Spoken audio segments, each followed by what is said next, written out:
Avez-vous déjà eu l'impression de respirer à travers une paille, comme si l'air n'entrait pas suffisamment dans vos poumons, ou une sensation de poids et de blocage au niveau de votre poitrine? Voilà comment se sent un asthmatique pendant une crise d'asthme. L'asthme n'est pas juste un petit souci de santé, c'est une maladie qui touche plus de 300 millions de personnes. Et une crise qui peut survenir à cause du froid, du stress, de la fumée, de la poussière, et même en rigolant trop fort. Alors si tu es asthmatique ou connais quelqu'un qui l'est, sois attentif parce qu'une crise peut être mortelle. Les premiers signes d'une crise d'asthme peuvent souvent être discrets.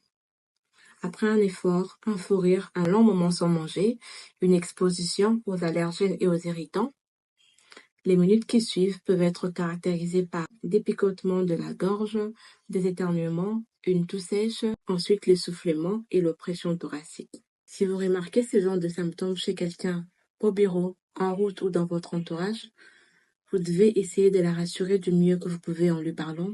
Ensuite, l'aider à s'asseoir un peu plus penché en avant et ne surtout pas l'allonger au risque d'aggraver ses difficultés respiratoires. Ensuite, après avoir confirmé qu'il était asthmatique en le lui demandant, vous pouvez l'aider à utiliser son inhalateur en respectant les étapes qu'il faut.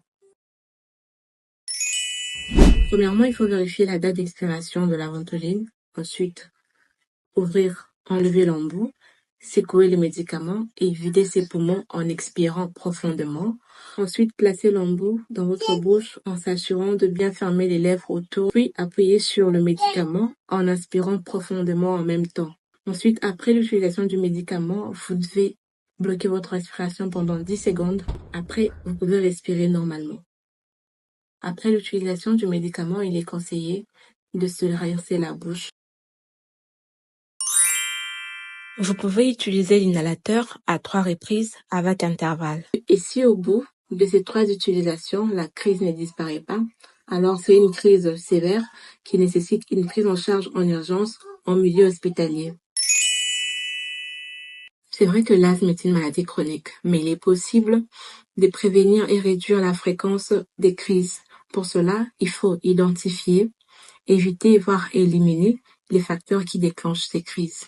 Il faut éviter de vous exposer à la poussière, à la fumée. Il faut toujours avoir un masque pour protéger votre nez. Pour vous protéger des acariens, il faut avoir de housses pour couvrir vos matelas, vos oreillers et avoir l'habitude de les exposer fréquemment au soleil.